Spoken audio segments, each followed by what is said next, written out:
أُوتِيَ كِتَابَهُ بِيَمِينِهِ. That as for those who will receive the books of deeds in their right hand, فَيَقُولُ هَاؤُمُ اقْرَءُوا كِتَابِيَهْ. We must be happy on that day. Just understand this journey from the time we jumped into the buses from Mina. How when we came out, we were all confused, no matter who we were, no matter which group we had come from. Jumped into this bus, we all don't want to miss it, we all are all highly confused. But wallah, respected Hujjaj, this is a sign, this is to show us that on the day of Qiyamah, Allah subhanahu wa ta'ala must not make us confused where we do not know where Jannah is and we do not know the entry into Jannah. On that day, Allah subhanahu wa ta'ala must grant us shade under the arsh of Allah subhanahu wa ta'ala. يُظِلُّهُمُ اللَّهُ يَوْمَ لَا ظِلَّ إِلَّا ظِلُّهُ. Look how hot it is. And say on the day of Qiyamah, how a person lived his life in this world. That is how Allah subhanahu wa ta'ala will treat him on the day of Qiyamah. Some people will be drowning in the perspiration. Some people the perspiration will be until their ankles, some until their knees. Or a person is under pressure, when a person is biting his fingers, if someone is worried, he will eat, he will bite his fingernails. It is mentioned on the day of Qiyamah, we will be so worried because we will not know whether our books of deeds will be in our right hand. We will not know what the situation of the justice of Allah subhanahu wa ta'ala will be. It is said that some will eat their fingernails, will not realize that they will eat their whole entire hand right up until their elbow. May Allah subhanahu wa ta'ala save us from this. يُظِلُّهُمُ اللَّهُ يَوْمَ لَا ظِلَّ إِلَّا ظِلُّهُ. That Allah subhanahu wa ta'ala must grant us the shade under His arsh on that day where there will be no shade besides the shade under the arsh of Allah subhanahu wa ta'ala. So we are here now in Arafah. We are here now, respected Hujjaj. We must make this dua and ask Allah subhanahu wa ta'ala that, Ya Allah, on the day of Qiyamah, we indeed want our books of deeds in our right hand. And the third thing is Al-Hajj Al-Arafah. That Hajj is Arafah. Hajj, a person can do all the manasiks, but if Arafah was not included, then there is no Hajj at all for that person. So what do we do? What happened on the day? What did Nabi sallallahu alayhi wa sallam do in Arafah? They say Nabi sallallahu alayhi wa sallam had given the farewell sermon on the day of Arafah. And what did Nabi sallallahu alayhi wa sallam say? That there are few points and few advices that Nabi sallallahu alayhi wa sallam had given in his final sermon. Was one that, O insan, O human being, O ummat, bring unity and bring justice. That la farqa bayna al-Arab wal-Ajam, that there is no difference between an Arab and a non-Arab. We are all one. This was what Nabi sallallahu alayhi wa sallam had mentioned 1400 years ago. Look at it today. No one knows who's who. No one knows whether the person next to you is a millionaire or a pauper. No one knows what's the name of the next person. There are so many of us. This is how Nabi sallallahu alayhi wa sallam is explaining to us that, O ummah, bring unity with each other, that love one another, speak to each other even at home. This must be a advice and this must be a khususiyat, a speciality in each and every mu'min. That each and every mu'min must look after the ummah equally. We must not have any pride. We must not think that we are higher than anyone in any way possible. The second advice given to Nabi sallallahu alayhi wa sallam was to follow the Quran and the Sunnah of Nabi sallallahu alayhi wa sallam. Allah Rabbul Izzah has kept our complete success only in the deen of Allah subhanahu wa ta'ala and in following the Sunnah of Nabi sallallahu alayhi wa sallam. We have been to Medina Tayyibah. We have spent our time. Allahumma la taj'al hadha al-akhir al-ahd bi nabiyyika Muhammad sallallahu alayhi wa sallam.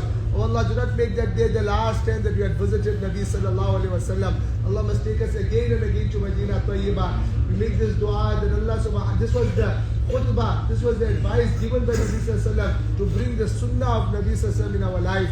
So we make this dua that Allah subhanahu wa ta'ala from this Hajj, a complete transformation must take place where we don't break any command of Allah subhanahu wa ta'ala and we follow the complete sunnah of our beloved Habib Kareem sallallahu alayhi wa sallam. And then Nabi sallallahu alayhi wa sallam spoke about the importance of piety. That وَمَن يَتَّقِ اللَّهَ يَجْعَلْ لَهُ مَخْرَجًا. That whoever brings taqwa in Allah subhanahu wa ta'ala, whoever fears Allah subhanahu wa ta'ala, then indeed Allah subhanahu wa ta'ala will make a way out for that person in every single situation of his life. whether a person is in an easy situation or a difficult situation, as long as we keep our tawajjuh and our focus upon Allah subhanahu wa ta'ala, Allah subhanahu wa ta'ala will make a way out for each other. And then Nabi sallallahu alayhi wa sallam gave a stern warning against straying away from the commands of Nabi sallallahu alayhi wa sallam and the commands of Allah subhanahu wa ta'ala. And this is what we can see right now, that we are living in a time at the time where it is so difficult to hold steadfast on the deen of Allah subhanahu wa ta'ala. When Nabi sallallahu alayhi wa sallam mentioned the hadith, a person will wake up in the morning, يُصْبِحُ مُؤْمِنًا وَيُمْسِي كَافِرًا. In the night he will have no iman. In the morning, a person will wake up in the morning with iman, but by the time the night comes, he'll have no iman. وَيُمْسِي مُؤْمِنًا وَيُصْبِحُ كَافِرًا. In the night he'll have iman, and in the morning he will have no iman.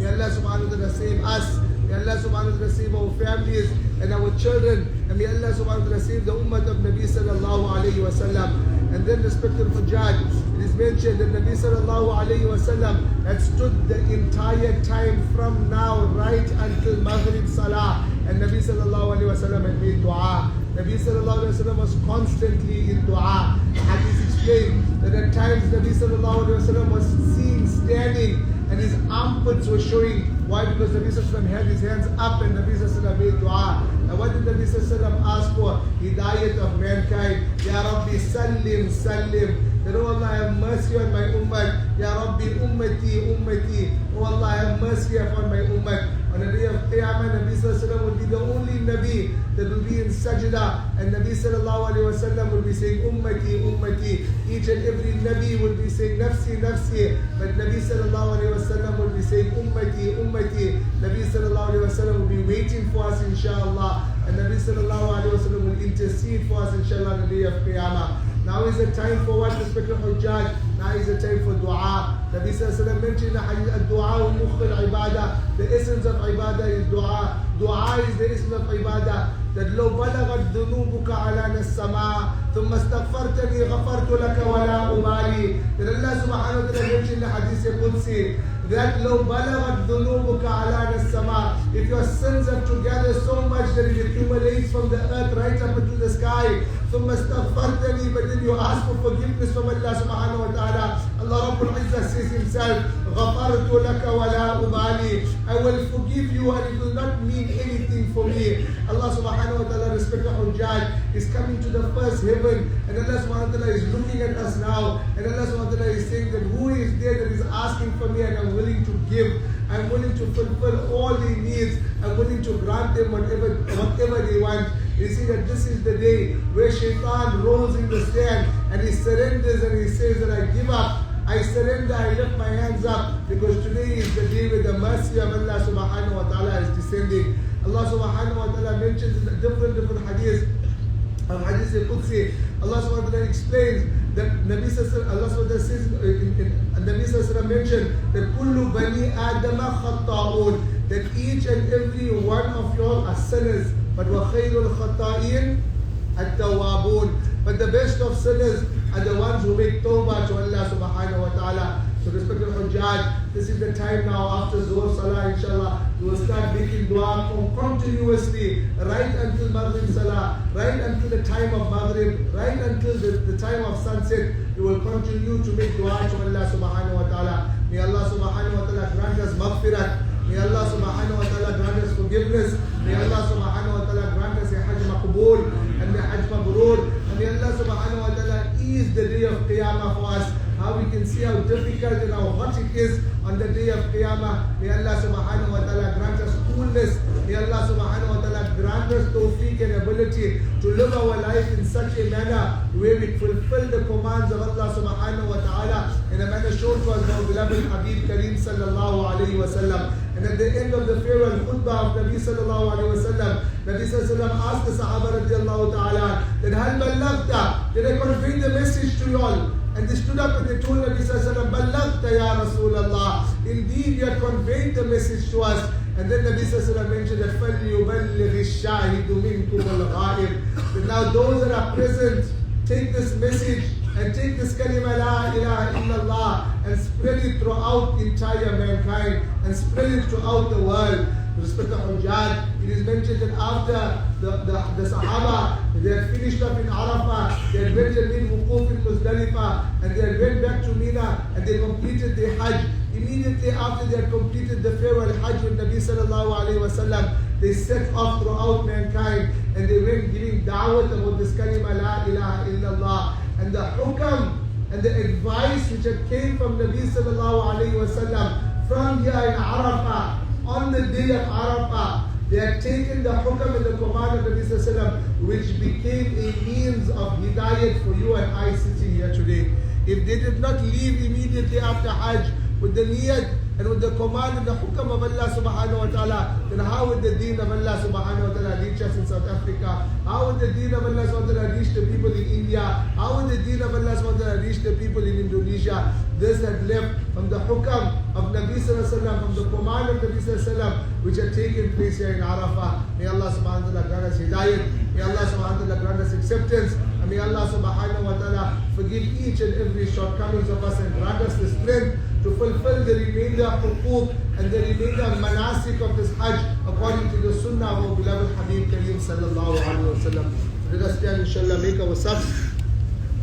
We get ready for Dhuhr Salah.